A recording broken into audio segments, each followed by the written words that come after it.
News just broke today that you have a special team looking into why the FBI opened an investigation into Russian interference in the 2016 elections.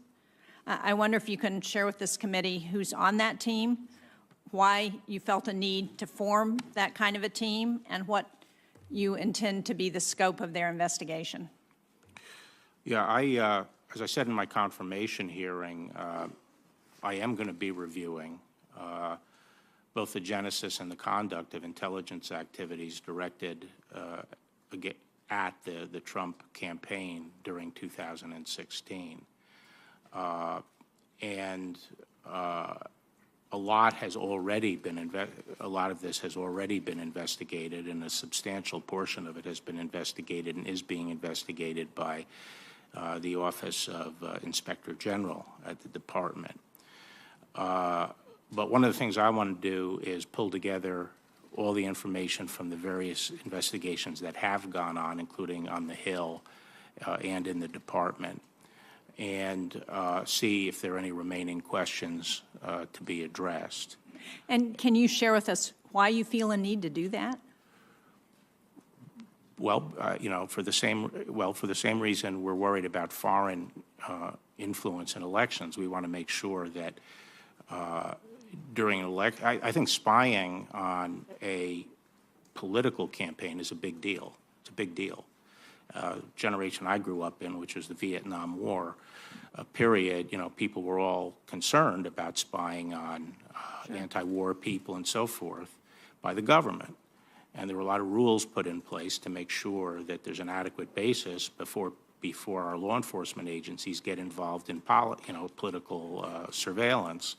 I'm not suggesting that those rules were violated, but I think it's important to look at that. And I'm not talking about the FBI necessarily, but intelligence agencies more broadly. So you're not suggesting, though, that spying occurred? I don't. I guess you could. I think spying did occur. Yes, I think spying did occur. Well, let me. But the question is whether it was adequately predicated, and I'm not suggesting it wasn't adequately predicated, but I need to explore that. I think it's my obligation.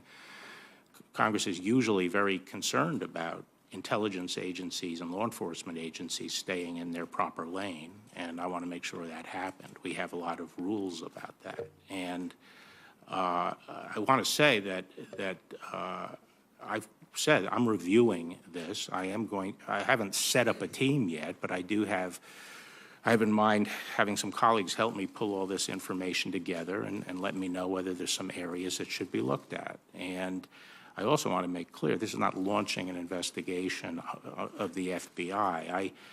Frankly, to the extent there were any issues at the FBI, I do not view it as a problem that's endemic to the FBI.